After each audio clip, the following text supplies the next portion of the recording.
everyone, and welcome back to CSC 151 Computer Applications. This here is our do-it-yourself assignment. You know how these work by now. I'm going to show you how the assignment will be, but I won't show you the code that I used to make it this time, because everything you know should be in the previous videos already. Should be in the previous do-it-yourself assignment, in the previous follow-along assignment as well. There should be answers in the quiz questions as well. So, at this point in time, here's what I have here. Welcome to the number guessing game. A number has been selected between 1 and 100. Guess a number. Okay, so I'm going to guess a number. I'll type a number. Boom, your guess is too high. Guess again. Okay, 25. Guess is too low. Okay, so I know it's somewhere between 25 and 50. 35.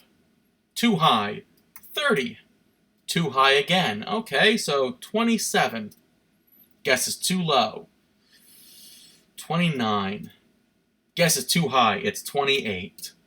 Congratulations, you found the hidden number in 7 attempts. Let me just count that. 1, 2, 3, 4, 5, 6, 7. Yep, that is correct.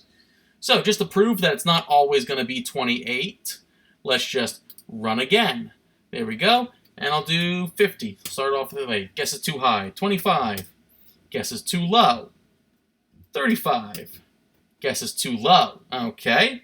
Let's do 40. Guess is too low. 45. Guess is too low. 47. Congratulations, you found the hidden number in 6 attempts. Let's even get something over 50, because this should, in theory, be from 1 to 100. 50. Your guess is too high. Let's stop it and do it again. 50. Guess is too high. Stop it, let's do it again. 50. Guess is too low. There we go. 75. Let's try this. Guess is too high, so we're somewhere between 50 and 75. Let's try 63. Guess is too high. 58. Guess is too high. 55. Congratulations, you found it in 5 attempts. So, yes, I have a random number going between 1 through 100. It's counting every single time I type a new answer in, so that it can tell me the end result at the very end of how many times it took it.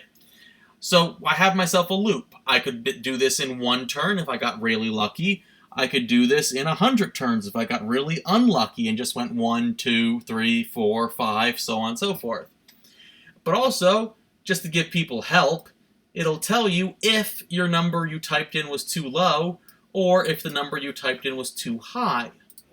So inside this loop, you're going to wind up having to always have a question of some sort to give people the right direction. And once you're able to make a code that does something like this, save it, submit it, send it in through Canvas. And that's the end of all Python in this class at this point, outside of whatever Python questions I have on the final exam. So, thank you very much. Hopefully you've enjoyed this class and these videos that I've made have helped you thus far. I'll see you guys, hopefully, in another class on another semester. Thank you very much. You have a great day. Bye-bye.